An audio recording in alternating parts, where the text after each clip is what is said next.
Hello and a very warm welcome to this latest edition of Talking Germany, the show where we do just that. And my guest today is a man with a very unusual story to tell and an unusual combination of talents. So here he is, the rapper, comedian, writer and traveller, MC René. Thank you very, very much for joining us here on Talking Germany. Yeah, nice to be here. Wonderful. Great to have you on board. Now, I say traveller because René is, in his latest project, he has decided to quit his job and his apartment, he's nodding as I say this, to give away most of his property and to live instead by travelling non-stop on Germany's national railway, known as Deutsche Bahn, stopping off along the way for performances and readings of his book about life on the move. It sounds fascinating.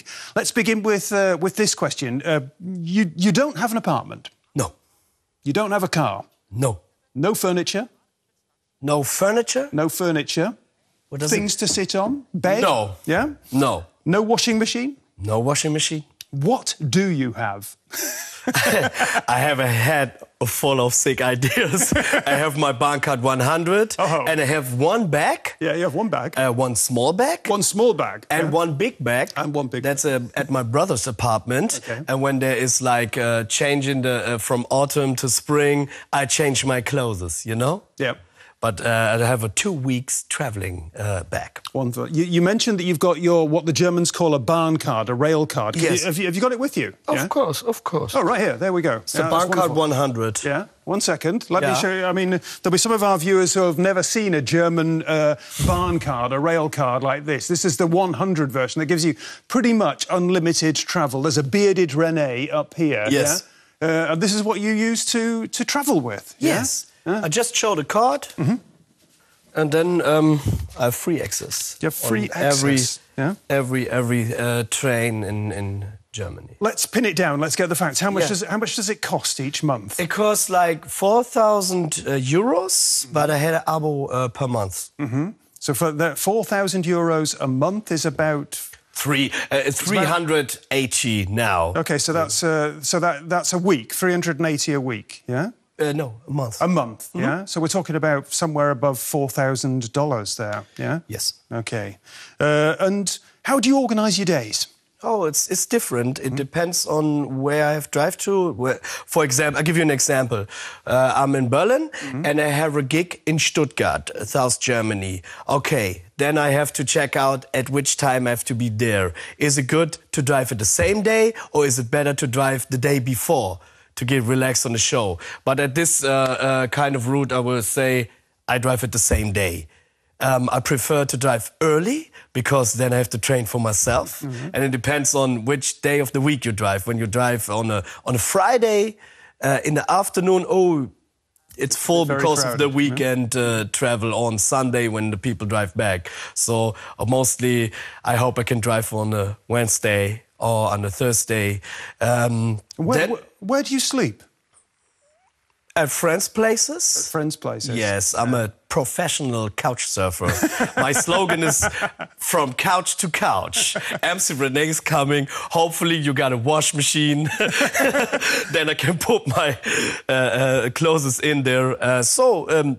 Wow. It's a dynamic thing in this kind of travel, you know? I'm driving. Yeah. I'm blogging about what my experience is. I'm working in the train. The train is your office? Yes, the train is my office and my handy as well, so I can put some photos here. Look at me, I'm in the train on the way to Stuttgart. And then people can communicate with me and they say, hey René, when you're in Kiel or when you're in Hamburg or in Cologne, hey, mi casa, su casa. And so it's a nice solidarity from the people. Solidarity between your friends. It's amazing that you've got friends where you can...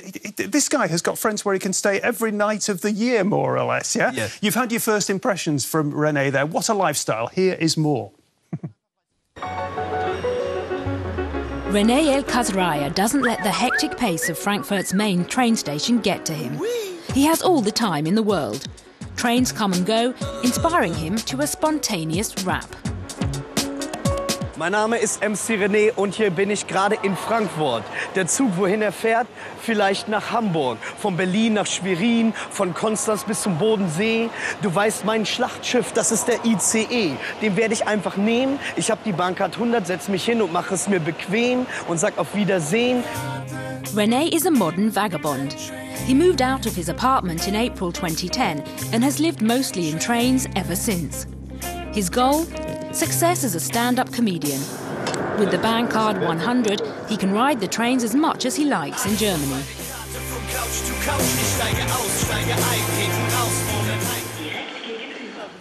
He meets his friend Luke Mockridge, a comedy colleague. When René is in Cologne, he sometimes sleeps on Luke's couch. That's quite a favour, because René snores. Snoring is an understatement. He sounds like a scooter with no muffler. René earns his living with performances on stages all over Germany.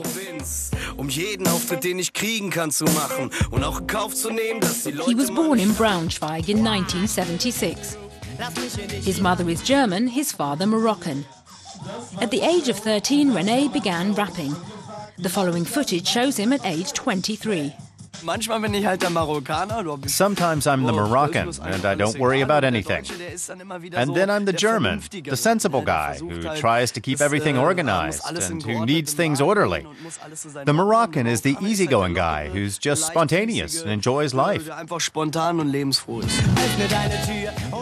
It was hard for René to live from his music in the beginning.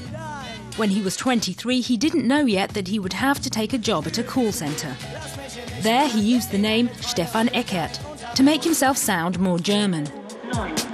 René is on the go in Cologne again, calling up a friend to find a place to sleep tomorrow night. And today he's our guest on Talking Germany, MC René.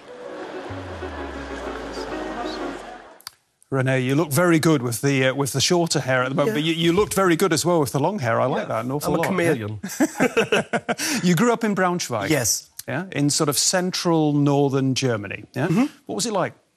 Oh, for me it was like I was grown up in a part of the town. It's called Weststadt. Mm-hmm. It's like a mini version of Gropiusstadt. It's a little ghetto, but not a real ghetto. It's like you got grey houses, you know, they're block houses, and so for me it was nice. I was in a Gesamtschule. Oh yeah, you went to a comprehensive school. Yes, with 1,500 pupils. Big school. Yes, a very big school. And that was very nice. We used to play basketball there. There were a lot of people who also liked that hip-hop music. And so it was an adventure. But as we were 15, a lot of my friends decided to work for VW. VW? Yes, until now. Car maker. Yes, yeah. I can't make it. So I decided myself to leave the city and try to find my luck in the big world, you know. But when did you discover rap? How old were you then? Oh, I was like 12 years old. You were 12 years old. Yeah, and the story to the first rap experience was I thought rap was a group. And I go to a heavy metal guy and showed him, hey, what's that? And he was, rap. And so, yeah, rap. And 1 year I thought rap is a group. And I was wondering, hey, they have so many voices. And but then I realized, okay, it's a new kind of music. And it's a culture, the hip-hop culture. And then I was lost. And this was all in Braunschweig? Yes. And then, was there a local... I mean, you were listening to rap maybe on the radio, you were listening to CDs or whatever, but was there a rap scene in Braunschweig? Yes, there was a rap scene. There was a very large rap scene at this time, a generation of very creative people who are doing a lot of things. You know, do we have like... some older guys who were playing basketball as well, they said, no, you can't listen to the music because you're not 18. They were talking about Two Live Crew. And they were also rapping, and they were like role models for me, you know. And so I wanted to be like them. So it was a local inspiration and a world inspiration. I think a lot of people will be surprised by that. Sort of small-town Germany, a place that a lot of people haven't heard of, has got a rap scene. It's amazing. For example, Heidelberg. Down in the southwest. The postcard city. A very beautiful city. Yeah. It's a very small city. And at the beginning of the 90s, there were a very, very large that was the mecca of hip-hop, because you got some very talented artists like Torch, Advanced Chemistry. They were making very nice art, and so it's a kind of generation. There was a strong generation in Heidelberg and in Braunschweig as well. How good were you as a rapper? How good are you? How good were you? Yeah? I think I'm very tight. But you didn't really make a career of it. Why not? Yeah, it's different to see. It's not the thing that I have had no access. I was a host for 2 years at Viver, a youth channel. Very popular German channel. Yeah. I was a host for 2 years for a hip-hop show called Mixery Raw Deluxe. I was in the charts with DJ Tomic and Flavor Flav. So it was not unsuccessful. But the thing, to stay there, was not, that was not my way. That was not made for me. So I'm more a freestyle artist, out of the moment. And I'm not a businessman or who thinks about his next image for the next album. I'm not into that. I have not the passion for that. I have the passion to be real. And the consequence to be real sometimes is to say, okay, then I have not the success, but I stay true to myself. Great stuff. Now, these days you're doing a lot of performances of stand-up comedy. You're doing readings from your book. Yeah. Yes. What's your medium-term business plan? Oh, the plan is when I reflect the way I've been through the last 2 years. The last about 2 years, I was a call center called Stefan Eckert. I don't even have my real name. Now I'm back on the spot. I have a book out, and it runs very well. So over 10,000 books. I get emails from whole Germany. I'm doing performance. I did about since May last year about 70 readings in whole Germany, and more are now coming. I'm going now to Switzerland, and it's a cool way, because when I'm reading, I'm doing comedy, I'm doing freestyle rap, and I'm doing like serious real talk to the people, because I don't see myself as a original comedian. That's a part of my personality, and I decide for myself it's better to be yourself instead of doing a joke out of everything. Yeah, sure. I mean, your lifestyle is extremely unusual. You've said already that you use the railway as your office in many ways. Yeah, it's the place where you spend a lot of your working life. Do the other people you are travelling with, do they realise who they're sitting next to sometimes? Do they think that's the guy who wrote the book, or since the book went out or was released? Yeah, a lot of people came to me. You are the also older people, you know, that they have nothing to do with the hip hop culture, or might know me from my past. Yeah, they say, are you this guy who traveling with the train? Yeah, it happens. But it's smooth. I have my private sphere still.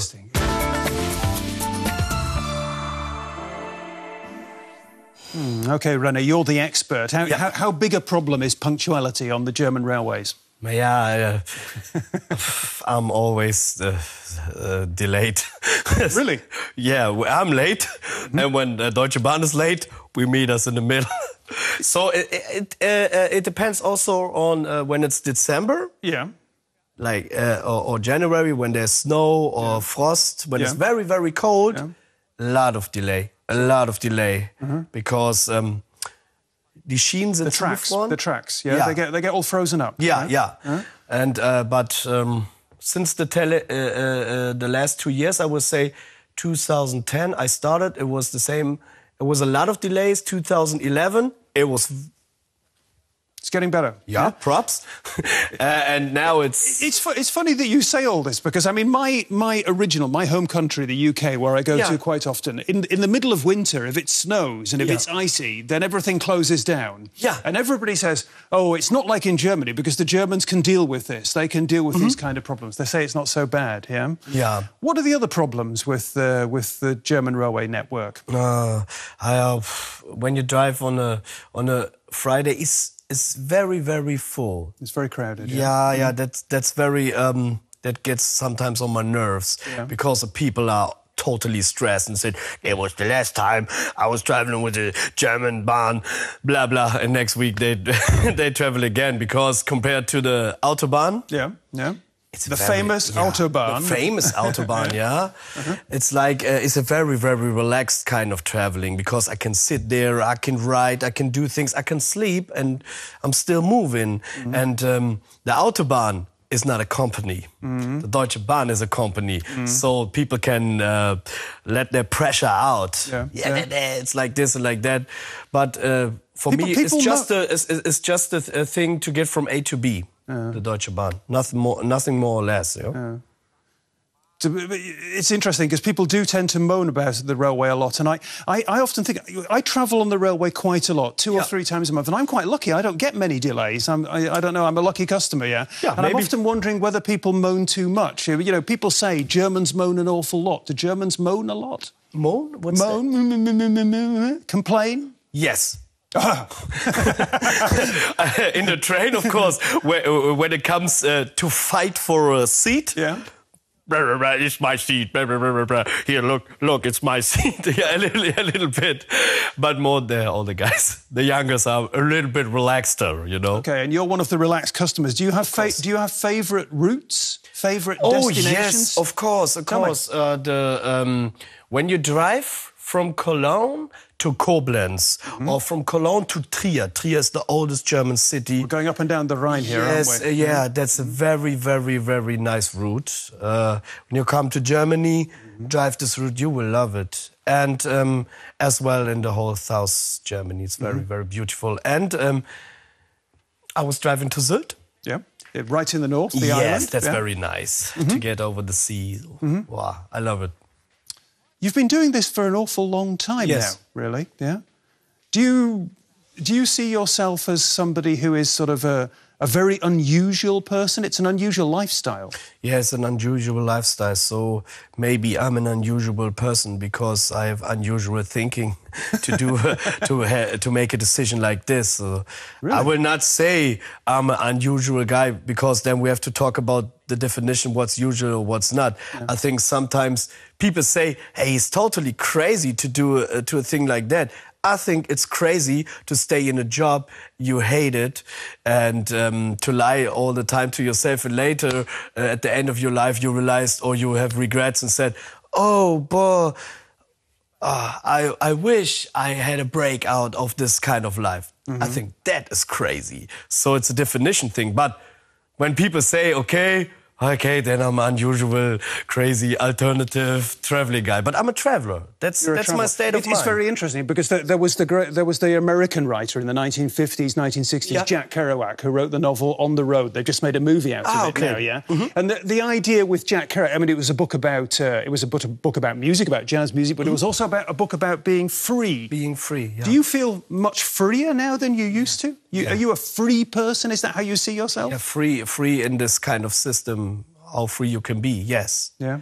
Yes, of course, because I was Stefan Eckert in a call center. That was not free. That was 9 to 5. This was your adopted slave name. For the telephone slave. And compared to that, well, I can drive everywhere I want. I can. I have my own life. I'm doing with the passion. I'm doing something I love, and I can drive around and tell the people about my life and see other people's life and learn and reflect myself and go further and further. I think it's a very, very luxury life. A luxury life. Yeah. That's interesting. Yeah. I just mentioned books, and talking about books, René's book is called, in German, Alles auf einer Karte, translated into English. My version of that is Ticket to Ride. I don't know if that's copyrighted or not.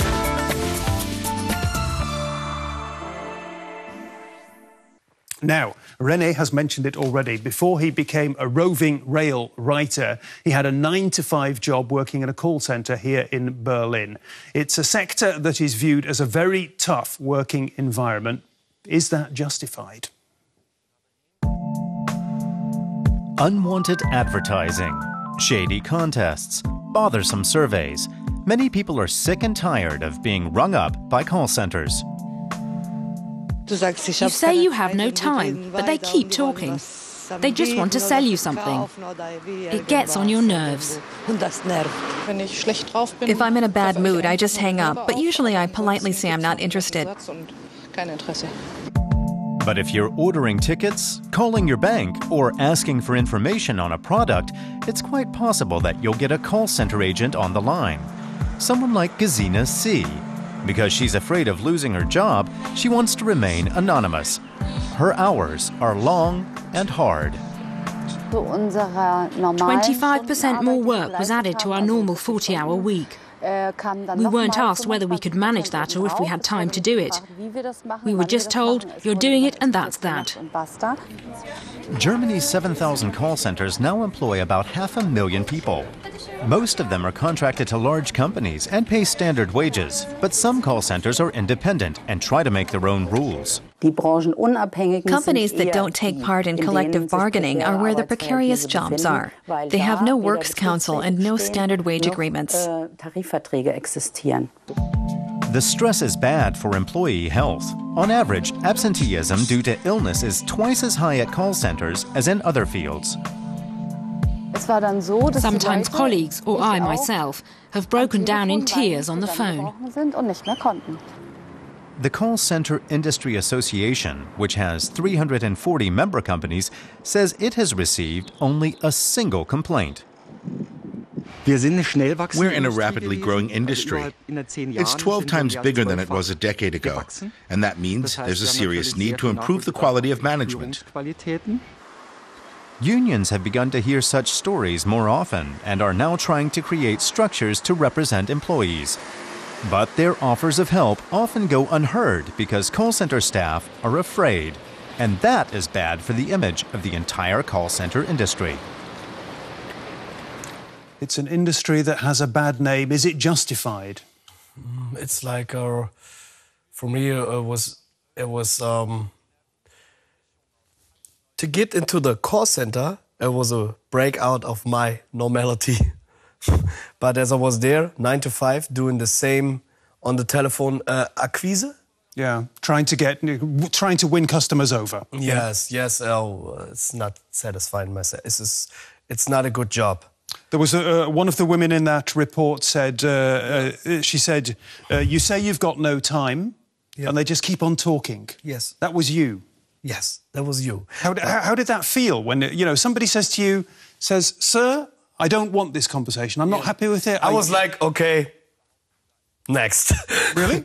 Yeah, because for my potential, for my kind of talking with people, I have good potential to become a very, very good call center agent. Yeah, you have you have excellent communication skills, and that's exactly what is required. But I have no passion for this kind of work, so I can't be as good as I should to be a worker. You weren't committed. No. No. How many calls did you make a day? 200. 200 calls. Yeah. And how many? Next. How many of those would be successful calls? The quote was like you have to make like three hits. You need 3 hits from 200 calls. But I was a bad call. You were below that. Yeah. You didn't even get the 3. Less than 0.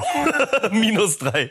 Yeah? No, there were some people that made like 9 hits or very, very good, very professional, and they don't care. I care because I said, oh no, I'm not behind the product. Yeah. So it was like almost 2 years, but I had a nice chefin. You had a nice boss. Yeah, she was very. We are still friends, and it's all good. So I was more like a Luxusprodukt. You were a luxury product, yeah. Ich habe kein Profit generiert. Oh, you didn't make a profit? No. Yeah?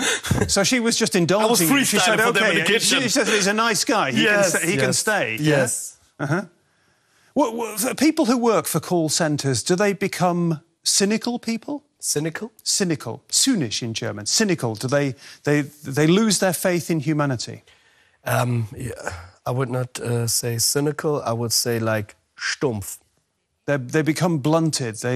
More that. Yeah? Yeah. And they don't think anymore. Just like Robertus were going home, watch an RTL on the couch, wake up and work. Okay. It's not good. Yeah. It's not good for the soul.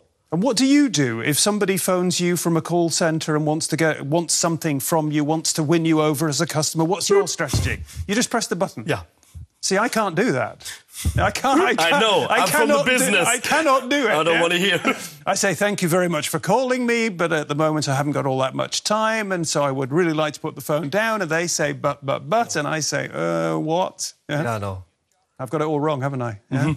And you have this name, Stefan Eckert. Stefan Eckert. You was adopted. I mean, you're a German. Yeah, but you've got a Moroccan-sounding name. Yes, because my father is from Morocco, my mother is German, and my real name is René El Kasraye. But that's no good for a call centre. No, yeah. And so I was saying, here's René El Kasraye, I want to make a meeting with you, blah, blah. And they were saying, what? René El Kasraye? And they were saying, like, Eckermann. Ah, okay. Then I switched the name, René Eckermann, but it was too long and was not aesthetic. And I was like, Eckermann, make it shorter. Eckert, René, switch it, Stefan. There's a typical German, correct guy. You can trust this guy on the phone. So Stefan Eckert is a synonym for a typical German name, and there's no danger from him. Okay, but I mean, I'm smiling a little bit about this while you're telling me, but there's actually quite a serious point there. I mean, does this tell us that there is a bigger problem about intolerance in German society? No. That's just it was just something that didn't work out. It's just a name that is not edgy. You don't think about the name when you have to think about the name. It's a problem. It's a problem, but it's not about the society. I think Germany is a very tolerant society from my point of view. Okay. A lot of things changed, and the world saw 2006 as here were the soccer World Cup. That was very special. True. Okay. As we've seen, René is a rapper, and we're going to go back in time now to 1997 to be precise, because we've got some video for you of René performing here on DW on a great show we used to have called Heat. And what we're going to see now was a special edition of the show that came from the giant IFA Consumer Electronics Fair here in Berlin. Oh, ihr wart ja super laut, da habe ich mich ja selbst, die Ohren haben sich da gerade weggehauen. Wenn ich's mal verzocke, muss ich euch sagen, meine Raps, die kommen aus meinem Kopf, aus diesem kleinen Marokkaner-Schädel. MC René, die neue Boygroup, am Mikrofon-Rhymes habe ich für euch genug. Wenn ihr bereit seid, dann möchte ich das hier nochmal richtig schreien. Ich hab nur 3 Minuten und muss mich deswegen sputen. Mach ein Foto von mir und häng's an deine Wand. Ein Poster von mir, mein Name René El Kasraye, aus California, genannt Kölle. Wenn ich das Mikrofon nehme, brenne ich wie die Hölle. Jetzt guckt er mich an und kann es gar nicht fassen. Ach scheiße, verdammt, was soll das denn hier? Rauchen tue ich nicht, das habe ich aufgehört. It was quite a while ago. Can you remember that? Yeah, I can remember. Okay. Yeah. That was freestyle. It was freestyle out of the head. Yeah? Yeah. So it's completely spontaneous? Yes, completely spontaneous compared to like jazz musicians who just have like jam sessions and performing free on their instruments. So the voice or the words are my instrument, and so it just comes out of my mind. How do you learn to do freestyle rap? Is it something you can learn? Is it something that it comes naturally to you? Yeah, naturally. Can you train it? Yeah, you can train it. It's a spontaneous talent, of course. You have to be talented in spontaneous thinking. And it's like it's also like relaxing. When I'm totally into this freestyle vibe, I don't think. And it's like, it's my passion. It's my hobby and it's my passion. And I love to do it, to express myself just in this moment. Rap came from the Caribbean originally, came from New York, came from the US. The language was mainly English to begin with, yeah? Is German a good language to rap in? Of course. No problem. No problem. You know, maybe for an English-speaking person, it sounds maybe strange or different, I don't know. But it's a very, very nice language to explain a lot of things. Yeah. Very, very good. It's good for rhyming as well, yeah, German. Of course. There are a lot of words that can rhyme, or you can change the language with a rap. How good is German rap these days? Oh, it's very good. It's very versatile. A lot of different artists. It's different genres in the genre. Yeah. The first hip-hop boom that went commercial was like 1998. And hip-hop is still present. So you think it's here to stay? It's not just something that is a fashion that will pass. Society says, yo, hip-hop, they think it's understatement, but it moves the youth. And a lot of people found their identity through hip-hop. Yeah. But it's a different. Rap music is also industry. It's also... It's been commercialized. Yes, of course. Yeah. Let's talk about your comedy. Yeah, tell me about that. Yeah, at first I wanted to be a comedian. Then I realized I'm not a comedian.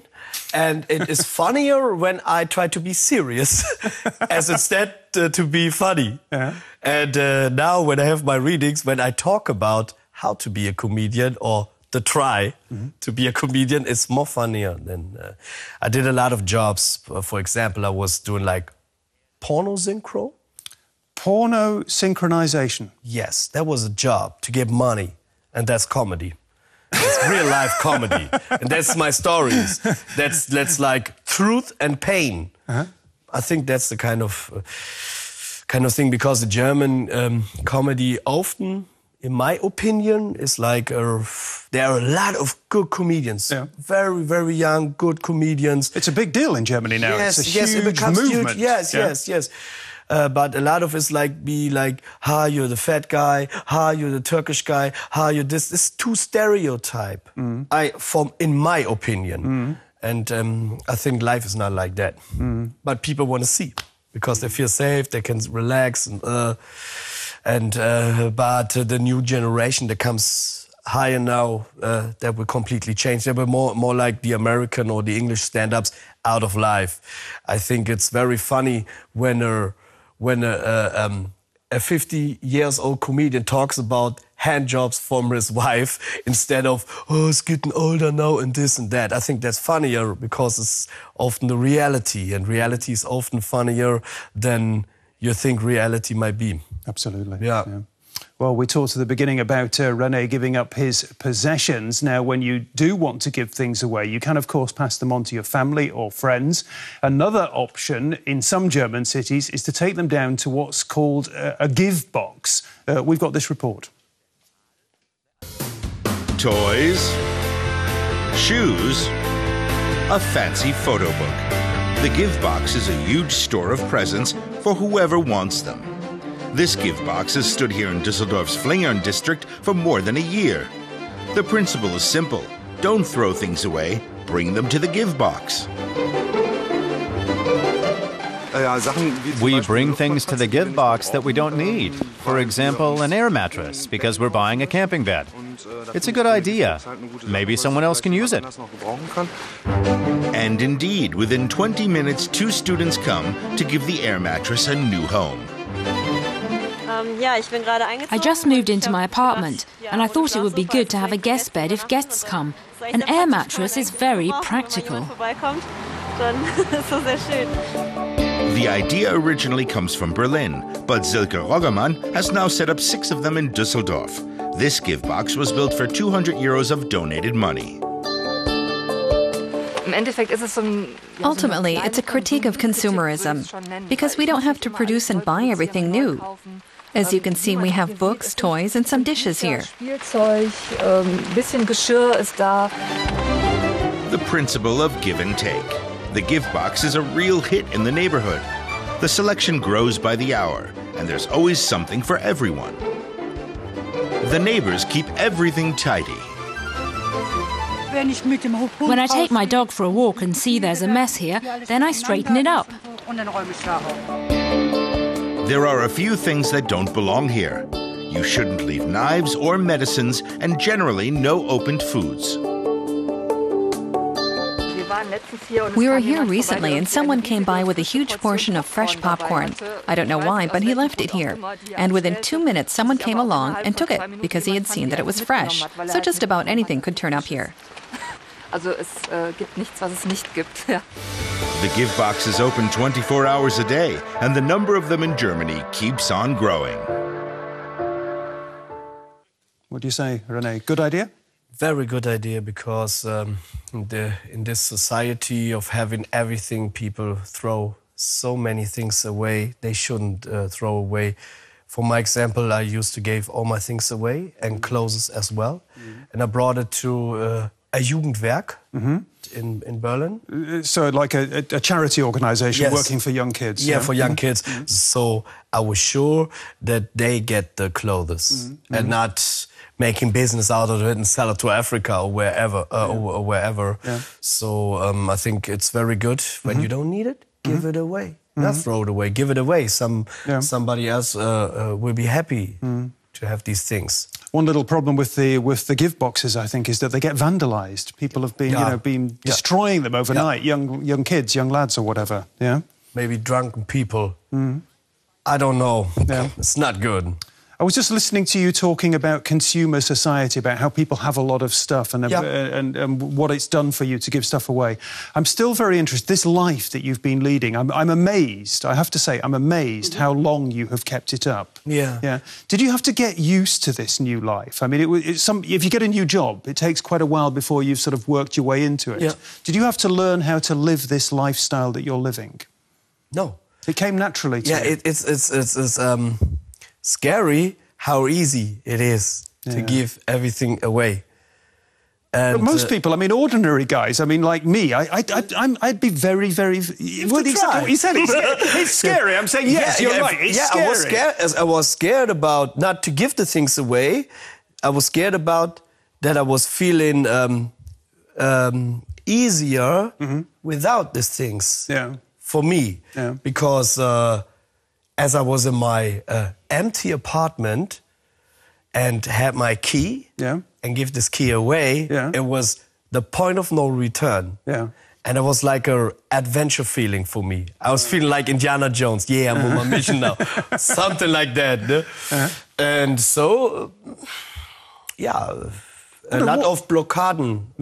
You weren't all blocked up. You were freed. You were liberated. You were liberated. Yeah. Quite literally. Innerlich, also in myself. Deep down inside. Yeah. What does your mother say? That's my son. Typical my son. Yeah? She gave up. Saw it coming. She gave up to change me. She said, of course. It was a question of time when you're doing this. My mother was talking to me. Really? Yeah. What does the word home mean to you? Where your heart is. Home is where your heart is. Home is where your heart is. But that sounds like a phrase or like a platitude. But I mean... Cliché, a platitude. Yeah. Not true. True. It's different where I feel home. I can feel home when I meet a very, very good friend of mine and we were talking about private things and I have the feeling that I can be myself. Then I'm feeling home. So, but of course at family's place I feel home. And at good friends' places. And you keep in contact with people? Sorry, excuse me. When I feel that I'm welcome, then I'm feeling home. That's a great message. Yeah. Yeah? The traveller, René, says, when I feel that I'm welcome, then I know I'm home. Yes. Great stuff. We're going to move on to the traditional Talking Germany quiz at the end of the show. Yeah? I'll give you two alternatives. Yeah? Yeah. Give me an answer, René. Are you a traveller or a nomad? Both. Do you prefer being on the move or arriving at your destination? On the move. On the move? Yeah. Yeah? Yeah. Would you rather sleep on a train or sleep on somebody's sofa? Somebody's sofa. Would you prefer to travel first class or second class? My own class. Good one. Do you prefer station restaurants or home cooking? Home cooking. Do you prefer giving or getting? Oh! Getting. Do you prefer making people laugh or making people think? both. Okie dokie. You've been a wonderful guest, René. Yeah? Thank you. Thank you for joining us today. Yeah, that's all the time we have today for MC René. As I say, it's been a very unusual life, and I'm grateful that he shared it with us today. If you want to find out more about my encounter with René, then you might want to read my blog on the Talking Germany website. And if you've enjoyed the show as much as I have, then do come back next week. Until then, bye-bye and tschüss.